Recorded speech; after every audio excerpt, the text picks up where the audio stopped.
I don't think Marty will round up is very honored this weekend to have the speaker we have tonight. I remember the first time I heard her. It was back in 1956 at the Southeastern Conference in Biloxi, Mississippi. The chairman that night took 45 minutes to introduce her. I promised Marty I would not break his record tonight. But you know, it would be very easy to take 45 minutes to introduce a great lady and a great American, such as we have with us. Because of the things she has done for the alcoholic in the field of alcoholism are immeasurable. I'm not going to try to tell her story, but there's a few things I want to tell you about Marty that probably she would not mention herself. About 5 years after Bill Wilson took his last drink, the first lady to come to AA for help was, I'll speak of the evening, Marty. And about 5 years after that, and I didn't know this until the other day, she and her roommate and another lady in the New York area started publishing a little newsletter in New York of AA activities in and around that place. And it's better known to you and I today as AA Grapevine. In 1944 that happened. And as Marty says herself, 1944 was a rather busy year for her, because that was the year she founded the National Council on Alcoholism. And many of us, many thousands of alcoholics in this world now, and thousands to follow behind us, can be very grateful for the vision and intestinal fortitude that Marty had to found the National Council after realizing that Alcoholics Anonymous itself could not do certain things that were desperately needed in the field of alcoholism. We weren't equipped to do it. Our traditions would not permit it. Realizing this, she started this National Council, and because of this act alone, I think, and I think you'll agree with me, that much of the stigma of alcoholism has been removed from the illness because of her continuing work since 1944 in that capacity. For 25 years, she was found an executive director of the National Council. A couple of years ago, she retired as executive director and is now known as founder consultant. When you say Marty, man, people automatically connect her with Alcoholics Anonymous. She's about as anonymous as I am. That's about as anonymous as the post office, you know. And also, her name is synonymous with the field of alcoholism. I don't know of any greater person we could have to talk to us tonight than our speaker. And it gives me a great deal of pleasure. I consider it a distinct honor to present to you Marty Mann.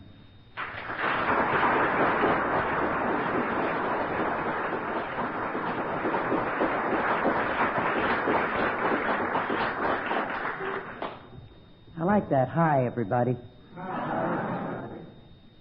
And I thank you, Jim. Well, you did pretty well. I'll never forget that one introduction. I've had a few that were almost that bad, and they don't help. I should start properly. My name is Marty Mann, and I'm an alcoholic. And I've thought quite a lot about what I was going to say tonight. Personally, I feel a great responsibility. So many people here have not heard me before, and so many people here have told me how much they wanted to and how much they've heard about me, and it kind of strikes the fear of God in you, let me tell you. I get nervous every time I get up to speak before an ordinary audience, you know, my regular job. But I don't usually get quite that nervous in an AA group, but I do tonight. Jim said there was some water here. That may help me.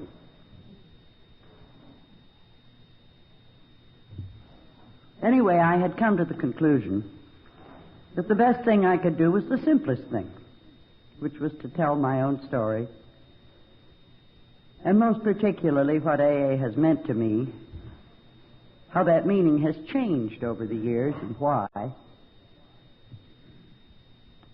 And then I saw that film this afternoon. I don't know if everyone, I know you didn't all see it, but perhaps those of you who didn't see it this afternoon have seen it somewhere else. It's Bill's own story. It wasn't so much the story, I know that by heart, but it was seeing Bill and hearing him, and it's awfully good of him. It's very lifelike. And as he got up and walked out the door and then walked up the hill into the woods where he has a little cottage where he did his writing, I couldn't believe I'd never see him again. And I was broken up. And so I thought I'd do something a little different from what I had planned. Not that I planned too much before I give an AA talk, because I've always been of the opinion that a good AA talk comes from the heart more than from the head, and that those who plan too long and too carefully somehow plan the life out of their talk. So I've never planned, and I rarely know what I'm going to say ahead, but I do have some general idea. And you know, in recent years, there have been all kinds of small changes in AA in different parts of the country. I was a little surprised, for instance, the first meeting here to hear that response to the "Hi, everybody," because that's Western. I had a little experience about that during my recuperation from the accident where I fractured my hip. I lived 4 months in Tucson. And I went to a meeting nearly every night in the week in my wheelchair. It meant a very great deal to me. Thank God I could do that, because I wasn't a bit happy about being grounded. And I still wasn't awfully sure that I was going to walk properly again. Turned out all right, as you've observed. But that's the way they do it out there. They don't say the "Hi, everybody," but the minute you say, "My name is Marty Mann and I'm an alcoholic," everybody says, "Hi, Marty." And you get used to it. Well, I went back east in the summer, and not long thereafter I went to a meeting, and the speaker said, "My name is so-and-so and I'm an alcoholic," and I said, "Hi, so-and-so." All by myself.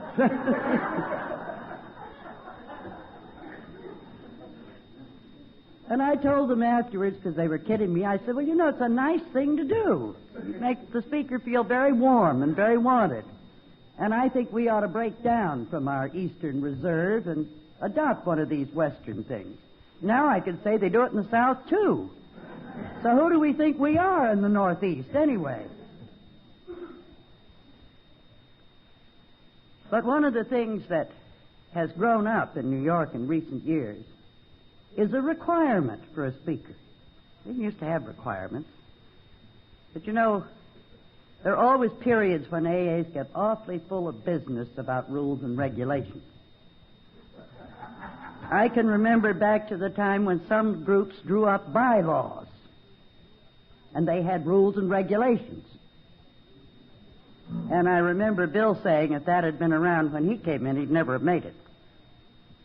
He wouldn't have gone in. Because most alcoholics really don't care very much about that. However, at the moment, this is pretty much a rule throughout New York City, where I go to quite a lot of meetings. You must qualify. By God, if you don't qualify, you can't speak. And qualify, of course, means prove your right to be a member of AA. How drunk did you get? How often? When? Where? And how much did you drink? There was a time when people got tired of drunkalogs, and we used to hear a lot about doing something else other than a drunkalog. And you aren't expected to talk too long in this qualifying bit. Not your whole talk is not to be made up of it, of course, but that, in a sense, is another way of saying that they're telling their story, explaining how it is that they came to be eligible for AA. And I had thought of doing that tonight, but I think I'm just going to rest on your belief that I'm eligible. I am, believe me. I was not a high-bottom drunk. I lost everything. When I finally got into a hospital in New York, everything I had in the world was in 2 suitcases. I had very few friends left. I really was down and out. Because of that, the first hospital I went into was Bellevue. Now, that's a city hospital. And I only got in there by good luck. I had met a girl during a period when I was trying to stop drinking, whose family were very wealthy and who had lots of troubles in their family, including a great deal of alcoholism. And she was impressed with my efforts. And she asked me if I would accept a Christmas present for her of an appointment with the man, the doctor, who had taken care of so many of her family. Well, I knew his name. He was internationally famous, and I said I would indeed accept it. And one reason that I was happy to do this was that because I had come back from Europe a year before, convinced that I was insane, and I think that's true of many of us. I didn't know what was wrong. I'd never heard the word alcoholism or the word alcoholic. And I couldn't understand why my drinking had changed. I think this is very baffling to most of us. Because I'd been a good, average alcoholic. The first 10 years of my drinking, I gave every appearance of drinking like everybody else. In fact, I outdrank everybody else. I could drink more and hold it than anyone. And when I was growing up, that was something to be immensely proud of. You know, people patted you on the back. The boys complained that I was an expensive date. But they seemed to like that. And I grew up in Prohibition. During that time, if you didn't drink, you didn't get dated. And if you were a boy who didn't have a flask, girls wouldn't go out with you. So it was the thing to do, and I was simply doing what everybody else did. But I discovered right off the bat that I had a phenomenal capacity. I could drink and drink and drink and drink and not show it. So I was always the one that drove everybody home. I was the one that remembered everything that had happened. And I was thought to be a great drinker. And I'm just going to tell you one little story about that. This lasted for 10 years, but this is about in the middle of it.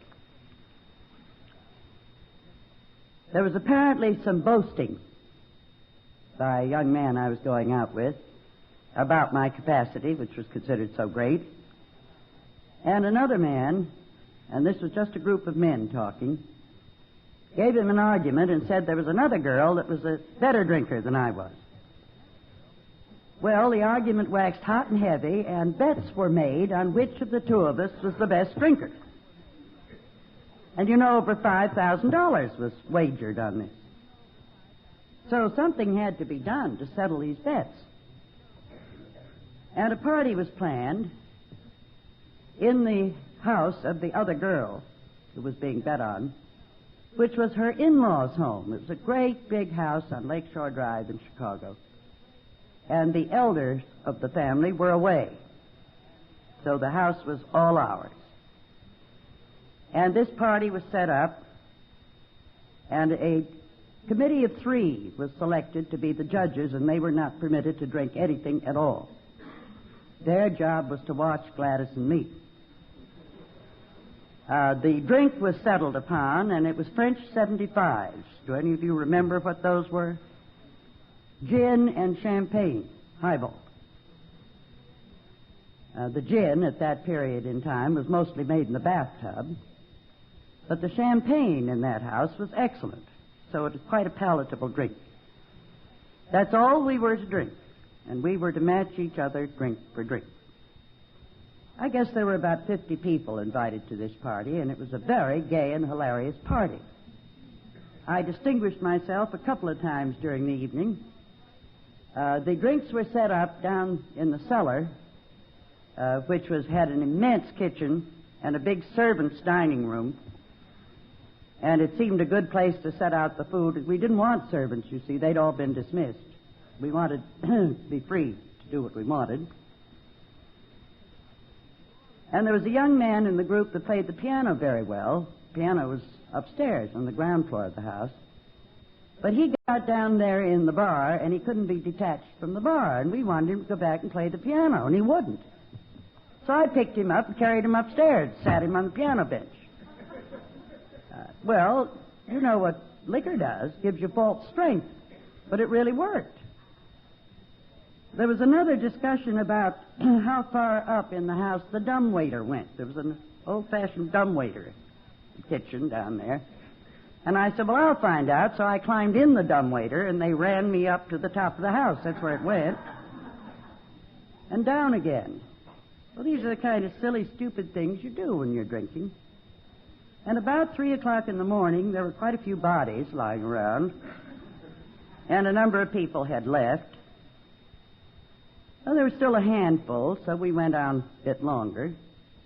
And at 5 o'clock in the morning, Gladys and I and the 3 judges went out and had a big breakfast. It was a draw. We had drunk drink for drink from 6 o'clock to 5 in the morning. And I never drank slowly. Neither did Gladys. And you know, for years I expected at some meeting she was going to come up and say, here I am. Since she hasn't done that, I suspect she didn't live to make it, because I have no doubt whatsoever that she, too, was an alcoholic. She was only a little older than I, and that capacity that we both had was anything but normal. Nevertheless, I had it for 10 years. And then in the course of 1 year, it changed. And I think many of you know what happened, or will remember what happened. The first thing I noticed was blackouts. And the first time I had one, I had recently fallen and hit my head, and I thought I had concussion. So I went to see a doctor. He said, yes, you have concussion. You better not drink for a week or two. So I didn't. He said, then you'll be all right. It's not very serious. Well, in a few weeks, I had another blackout. These are very frightening. And I didn't know what to do about that one, because supposedly the concussion was all over. And I went along, and in due course, I had another one. At the same time, I began to have hangovers. I'd never had a hangover. I could always get up and shake my head and go to work or set about whatever I was doing for the day. And I had no suffering at all from the amount I'd consumed the night before. But suddenly I had hangovers. And I've always felt there ought to be a different word for what happens to us, because they bear little resemblance to what most people call hangovers. Ours are epic. You wish you were dead. It's too bad very often you think that you can't die. You feel that sick. An ordinary person would call the doctor, go to a hospital, believe me. But we don't. It's just part of the price we're paying, and we take it, and we go on. And then I discovered that I could deal with these hangovers with hair of the dog, and that settled that, excepting the capacity was still there, and it took over a pint before I could put my feet on the ground. Well, that meant that by the time I got dressed, I'd had a pint, or a little over, and it was beginning to wear off, and I had to have some more. And bang, I was hooked. That lasted for 5 years, being in that spot. And it got worse and worse and worse. And the things I did, and the things I said, and the things I didn't know whether I'd done or said, and the things that might have happened when I didn't know what had happened, these were an immense burden to carry. And I couldn't figure it out. And of course, people who knew me used to say, why don't you drink the way you used to? This is just what I wanted to know. Why couldn't I drink the way I used to? I think this is something that happens to many of us. I think it holds us back often from seeking help. I think it holds us back from recognizing what's happened, or knowing that when it's happened, it's for good. There's no turning back. We keep thinking we can. And like most of us, I kept trying. The one thing that never occurred to me was to stop drinking altogether. Of course, I couldn't imagine a life without drinking. I had been drinking ever since I started having dates and going out, because I discovered that this was what kept me from being tongue-tied and a bump on a log. I was afraid of people unless I'd had drinks. I couldn't mix with them. I didn't feel comfortable with them. So right away I had been dependent on drinking, but I didn't think of it in those terms. And I honestly didn't know what was happening. I think it's twice as frightening if you don't. And I had come to what I think is a quite natural conclusion, which was that I was insane. I was living in England. And as I became more and more convinced that this was what was wrong, I sought help from 2 or 3 psychiatrists in London.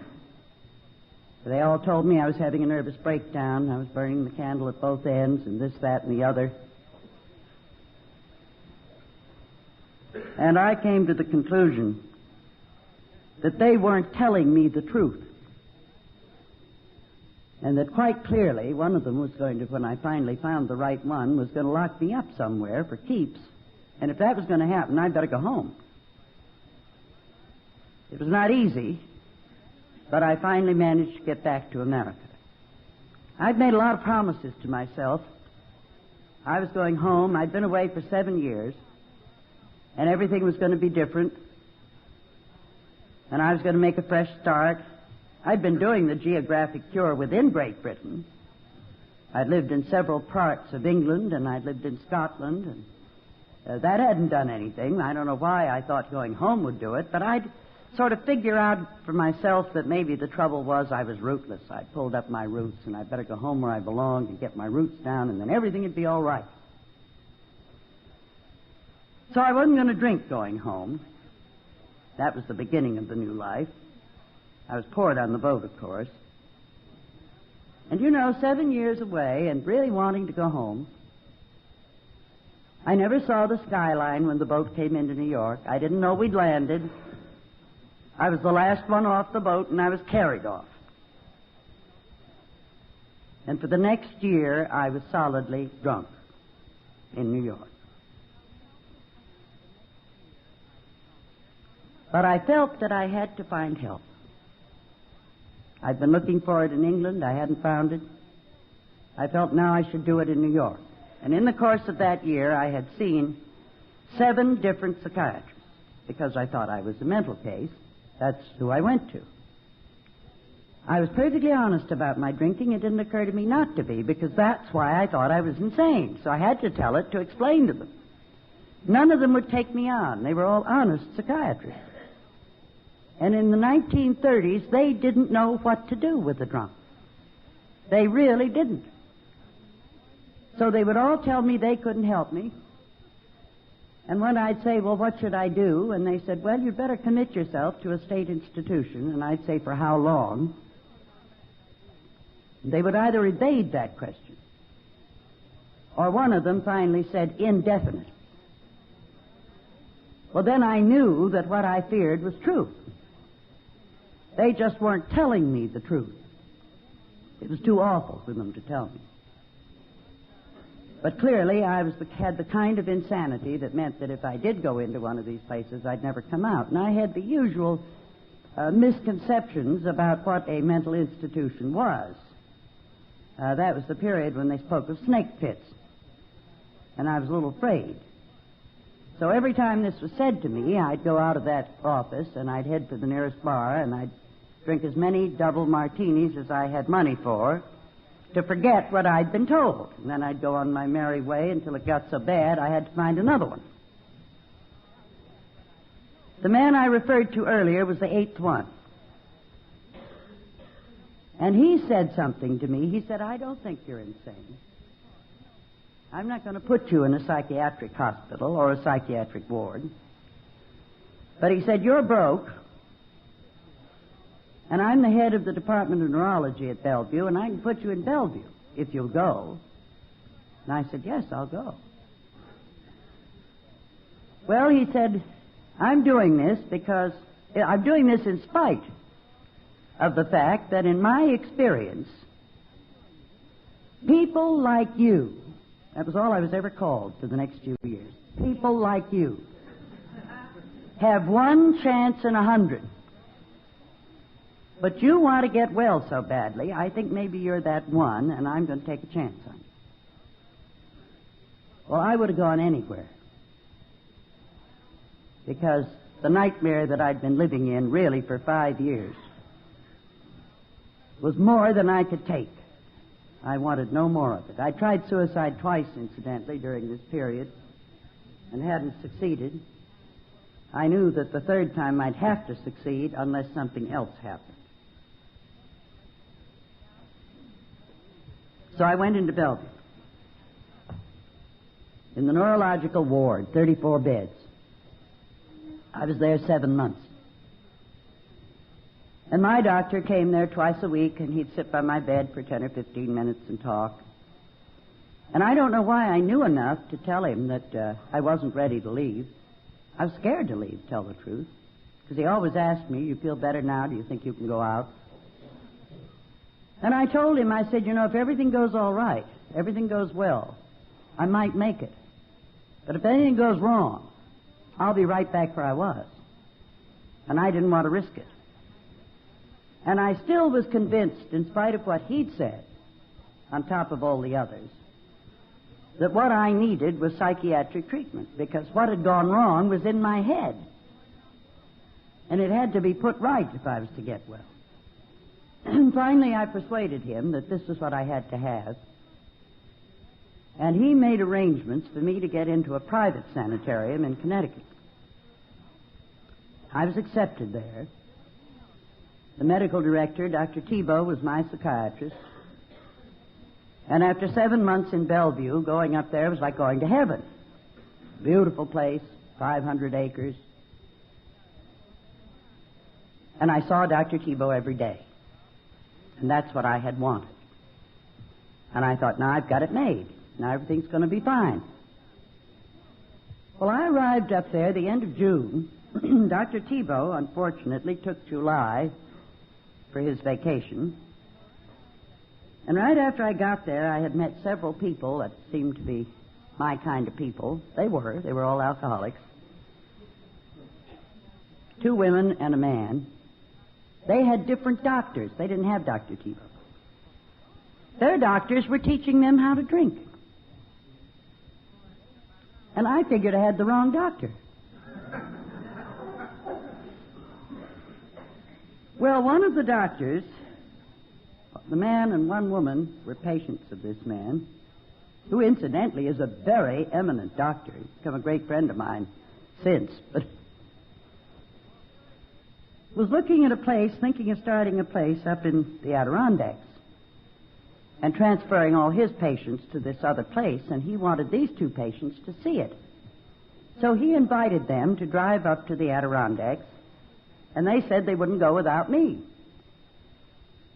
Well, Tebow was going away on vacation, so he said it was okay, so I went off with them, and we drove up to the Adirondacks with this psychiatrist. And we looked at this place, and we went out on the lake with, he met 2 other psychiatrists up there. We felt a little uncomfortable with 3 psychiatrists. Then this man did something that showed me, at least, now that he didn't know a damn thing about alcoholics. He said he had to get down to Philadelphia in a hurry, and he was going by train, and would we take his car back to Connecticut? So the 3 of us took his car back to Connecticut. It took us 9 days. We had a system, though. Every time we left someplace, we'd call the sanitarium and say, we're at so-and-so, we're just leaving. Every time we left someplace, we'd call the sanitarium and say, we're at so-and-so, we're just leaving. So they never knew where we were, and they never could catch us. And we had adventures that I won't go into. Anyway, the 3 of us got back right after the 4th of July, and my 2 sisters had come up to visit me, and they'd been there without me, and the 3 of us came in, somewhat the worse for wear, and were all put to bed. And the worst of that was that their doctor was there. And he absolved them right away. My doctor was away. I couldn't get absolved. And I had to sit around bearing my load of guilt until he came back from vacation. It was a hell of a way to begin a place and then stay in a new place.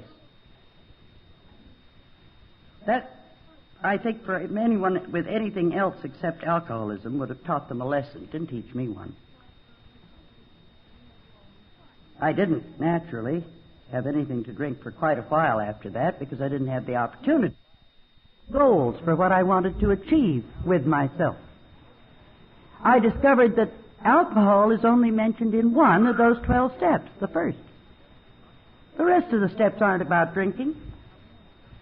They don't say a word about it. They were about me, what kind of a person I was. What was my relation to my Creator or the universe or whatever I wanted to call God? What was my relation to other people?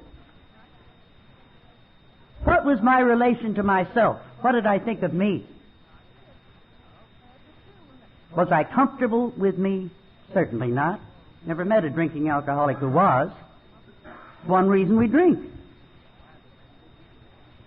And I realized that that's what it was all about. Using these tools, which the 12 steps are, to grow up emotionally and spiritually. And of course, I still think that's what AA is all about. It is a program of growth. So they never knew where we were, and they never could catch us. And we had adventures that I won't go into. Anyway, the three of us got back right after the 4th of July, and my two sisters had come up to visit me, and they'd been there without me, and the three of us came in, somewhat the worse for wear, and were all put to bed. And the worst of that was that their doctor was there, and he absolved them right away. My doctor was away. I couldn't get absolved. And I had to sit around bearing my load of guilt until he came back from vacation. It was a hell of a way to begin a place and then stay in a new place. That, I think, for anyone with anything else except alcoholism would have taught them a lesson. It didn't teach me one. I didn't, naturally, have anything to drink for quite a while after that because I didn't have the opportunity. But as time went on, I was given a good deal of freedom, and I'd go into New York to go to a theater or go to the dentist or to stay with my sister or something like that. And 9 times I'd come back all right, and the 10th time I'd come back drunk. And then Dr. Tebow and I would try to figure out what had happened, and we never could. Looking back, I know what was happening. I really was learning a lot from him. I was learning a lot about myself, what pushed me around by the nose, my emotions,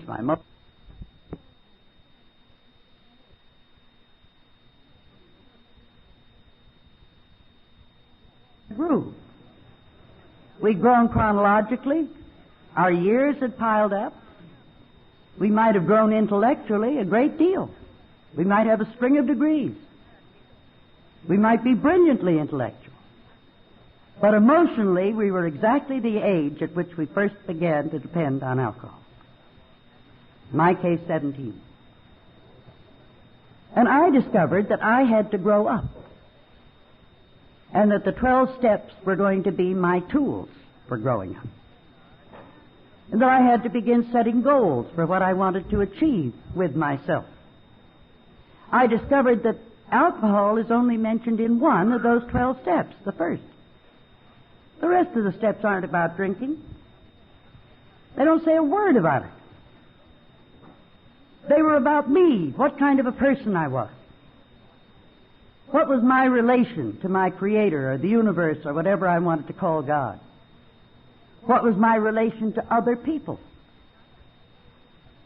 What was my relation to myself? What did I think of me? Was I comfortable with me? Certainly not. Never met a drinking alcoholic who was. One reason we drink.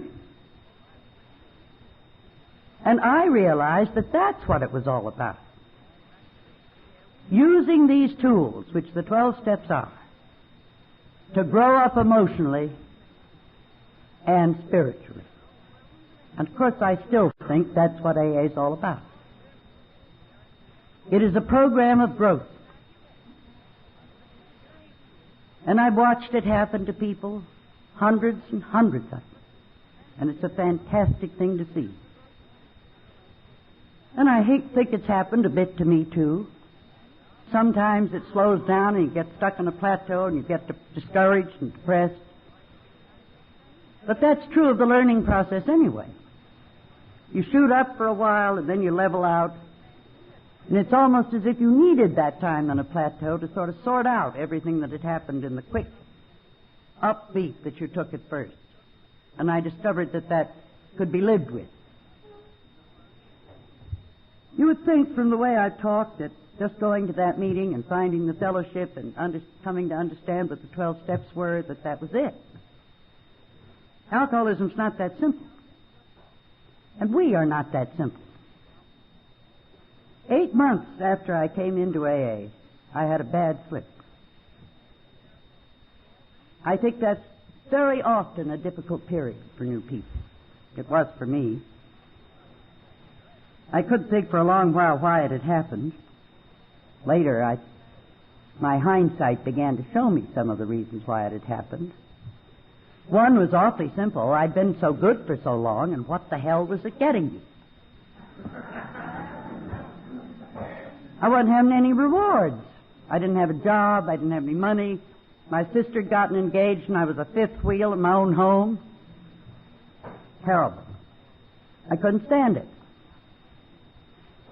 But there's one thing I'll never forget that happened during that. And that was what that film today brought back to me so vividly. I hid out when I began to drink because I didn't want to be caught. And I had some friends up in Harlem, so I went up to Harlem. And there I stayed for about a week, I guess, until they got nervous and put me on a bus to send me home. And I don't know what happened. Apparently I was brought home by a taxi driver. I don't know how I got off the bus and in the taxi. I was in a blackout. And my brother-in-law-to-be called a few, he was in AA, he was the first person I brought in, called a few others. And it took 4 of them to manage me, I gather, and they took me to Bellevue, not to the part I'd been in, the real hospital.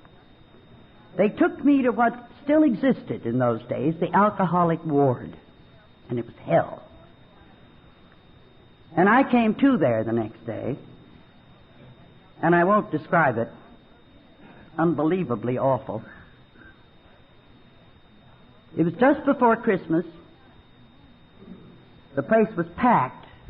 They were sleeping on mattresses in the aisles. And they got us all out as fast as possible, and they let me out before anybody knew about it. So I got out on my own. It was Sunday. And I had a little change in my pocket, not an awful lot. And all I wanted was to get something to drink. It was Sunday. And suddenly I had an inspiration. You could buy beer in a delicatessen on Sunday. So I went and got a 6-pack. Well, then where was I going to drink it? Well, there was a girl I'd been trying to help who wasn't being helped at all. And I knew she'd welcome me with a pack of beer. So I went to her apartment, and indeed she did welcome me. And I holed up there, and we had a fine time. And nobody knew where I was. And I went out one day to get a bottle, and I was coming back, and there was a figure standing. This was an apartment house, not a very grand one, that had probably 24 names and buttons to push. And here was this tall, thin, shabby figure standing peering at all these names. And I noticed that his trousers were shabby. He had on a sailor's pea jacket that was too small. The sleeves came up to here. And his cuffs were frayed underneath it. He was pathetic. It was Bill. And I said, "What are you doing here?" He said, "I'm looking for you." Will you talk to me? I said, well, I'm drinking. Oh, he said, I know that. I said, well, if you'll let me drink, I assure you can come up. The real reason I let him come up was I felt sorry for him. He looked so sad. So we went up to the apartment, and I had my drink. And he began to talk to me. And he said two things. He said, I have a note here from Lois. They had lost their house in Brooklyn. The mortgage had been foreclosed. And they were living at that time in the summer cottage belonging to the mother of one of the members up in the Poconos. This was December. A summer cottage. He said, I have a note from Lois, and we'd like you to come back with us if you'd like to. But he said, you know, it's not too comfortable.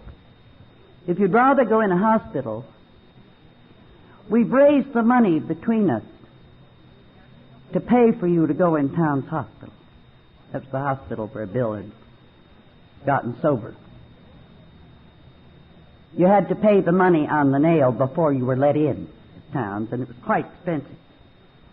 And I choked up at the thought that that group, none of whom had any money at all,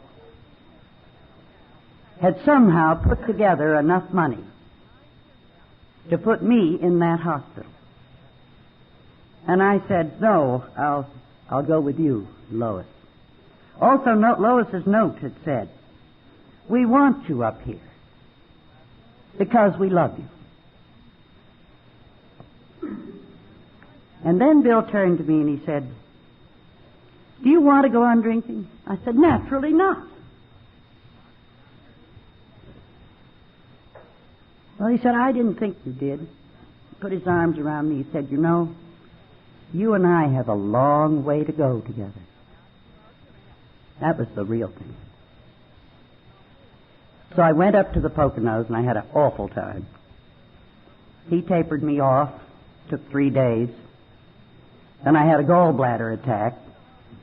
That was Ducky. And we all went down to the house of one of the AA members who lived. He had this great big old frame house near Nyack, New York, which had belonged to his wife's family. And it must have had 50 rooms in it. But they didn't have money to heat it all. They just had enough money to heat a few rooms on the ground floor, and the rest of the house was known as Siberia. And I was so sick that I was put in one of the rooms on the ground floor, but Bill and Lois had to go up to Siberia. And that house was full of drunks. They were sleeping all over the place. And I stayed there for another week or so, and the man of the house, who was the AA, had been off on a business trip. I was feeling very ashamed of myself and very badly about having put everybody to all that trouble, all the remorse that one has coming off a drunk. And they went to the train to meet Bob, who was coming back, and guess what? Bob was poured off the train. Well, he and I were so glad to see each other, you've no idea. He felt better that I was there coming off a drunk, and I felt better he'd come home drunk. That was the house where it was Bob who opened up the big state hospital nearby, where they let him go over and talk to the drunks. And every Sunday afternoon, some of them came over to that house, and we began Sunday afternoon meetings that way. There were many things that happened in those early days that were wonderful and heartwarming and very exciting. Every one of us cared so desperately. And you know, we were all pretty uncertain. Nobody really knew whether this was going to work for keeps or not.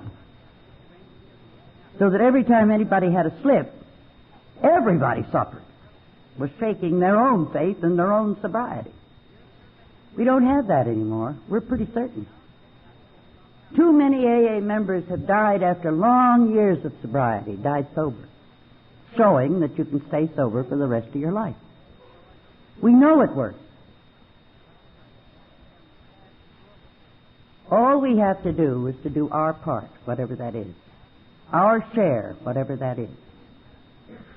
We who were irresponsible, we who never took any responsibility, that's part of alcoholism. We have accepted the responsibility for ourselves to begin with and our own sobriety, and the responsibility of using that gift we've been given of helping other alcoholics. And never were we so needed. Don't forget that while we claim 500,000 members, I think we probably have more. But even if we did, that is the official figure from GSO. Don't forget that in these United States there are 9 million alcoholics. Take the 500,000 away. You still got 8.5 million out there suffering. And while I know that there are other ways of recovering, and I know people who have recovered other ways, I also know from my own experience that this is the best way. This is the way that will last you for life, that will support you for life, that will keep you growing for life, and will allow you to use that great gift for life. I think we have something so wonderful, so remarkable. I'm sorry for people that don't have it. We alcoholics have it in AA, Al-Anon members have it in Al-Anon. Al-Teens can have it there, too. But what we've got is a bright spot in this very sorry world we live in today. Let's treasure it. Let's keep it bright. And let's pass it on. Thank you.